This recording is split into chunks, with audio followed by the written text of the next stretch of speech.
c'est Ibrahima Mandian, le chef de cabinet du maire de la commune de Pikine Nord, M. le maire Amadou Diarra. Donc je reviens un peu sur les faits par rapport aujourd'hui à la mise en place de l'observatoire du comité, de l'observatoire par rapport au projet Jérôme Mendicité.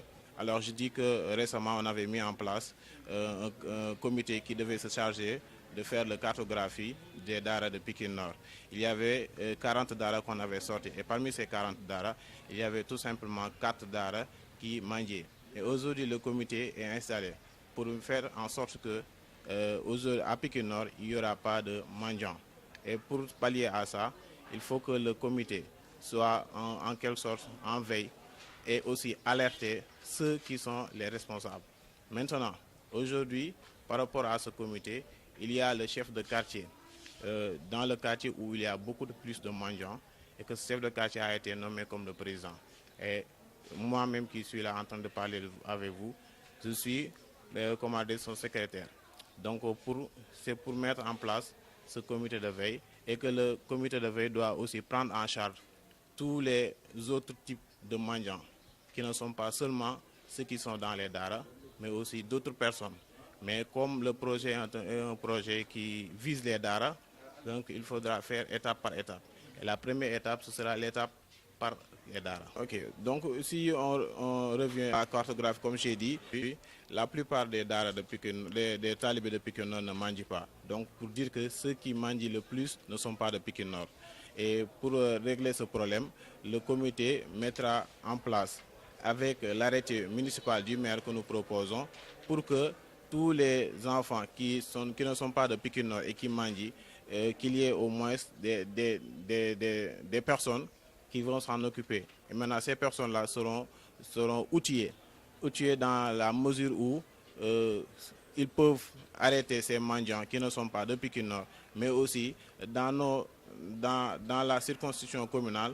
Si vous voyez, nous sommes en frontière avec Djiddah Thiaroye Kao, nous sommes en frontière avec Pikine Ouest, nous sommes en frontière avec Pikine Est. Et toutes ces communes-là n'ont pas bénéficié de cette subvention des daras. Alors ce projet, non seulement il vise à diminuer en fait ou à enlever la mendicité. Si on le fait tout simplement à Pikine Nord, donc d'autres viendront. Mais par rapport à nos frontières, il faut qu'on mette des garde-fous donc par conception, pour que ces personnes-là puissent se mettre là-bas, voir si d'autres mendiants qui viennent d'autres communes pour venir à Pikine Nord, qu'on les stoppe au niveau de nos frontières. Aujourd'hui, on a convoqué au moins 27 personnes et parmi ces 27 personnes, il y a 14 personnes qui sont membres d'office, qui occupent un poste quand même dans l'observatoire et d'autres sont des membres simples de l'observatoire. En fait, la plupart des acteurs, ce sont des acteurs qui, non seulement par rapport à la cartographie, comme j'ai dit, du début jusqu'à la fin du processus, si le mendiant vient d'ailleurs, il entre dans la commune, par rapport à ce qu'il fait, jusqu'à ce qu'il rentre, donc il va forcément rencontrer ces 27 personnes. La première personne, c'est le délégué de quartier de Robinet-Til, de Médina Pikine. C'est un quartier plus fréquenté par les mendiants. L'autre, c'est le délégué de Marsegeng, qui, on sait que quand on mange, la plupart des enfants, ils vont dans les marchés. Les autres, ce sont les garages clando, les chefs de garage qui sont là-bas. Et l'autre partie, ce sont des conseillers municipaux comme moi et autres, mais aussi des agents qui sont dans l'OVP, l'occupation de la voie publique.